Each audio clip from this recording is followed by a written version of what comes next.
મારું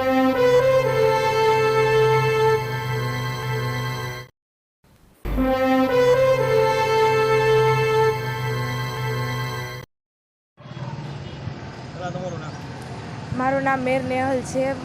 મારા પપ્પાનું નામ મુકેશભાઈ છે. અમે ભાલમાંથી આવતા હતા ત્યારે રસ્તામાં એક ભાઈએ અમારી સામું જોયું તો અમે તો એને કાંઈ કીધું નહોતું. ખાલી મારા હસબન્ડે એની સામું જોયું તો એણે અમને ગાળ આપી. એનું નામ નવલ કરીને છે. અને પછી મારા પપ્પાને બધા એનું સમાધાન કરી આવ્યા. બપોરે બધું પતી ગયેલું, પણ એના જે રિલેટિવ બધા છે એ બધા એની તરફથી આવીને અમારા ઘરે તોડફોડ કરીને મારા પપ્પાને માર્યું. છરી ને ધોકા ને લોખંડના પાઇપ હતા ને અમારા ઘરમાં ઘણી બધી તોડફોડ કરી નાખી. ઈટડાના ઘા મારો ભાઈ નાનો છે એને પણ કેટલું બધું વાગી ગયેલું છે છાતીએ. એ હતા 20 થી 25 જેવા જણા હતા. હા, એમાં અડધાના નામ ગોપાલ ઢીચુ, એનો ભાઈ, એની મા, એની બેન, પછી એનો બાપો હતો, પછી હરિયો કળી,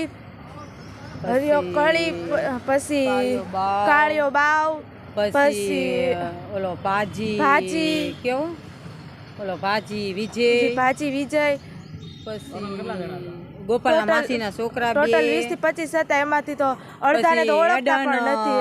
હેડન ચંદુ, પછી એનો ભાઈ અજ્જો ગાંડી અને વાઘેલા ઈ તે.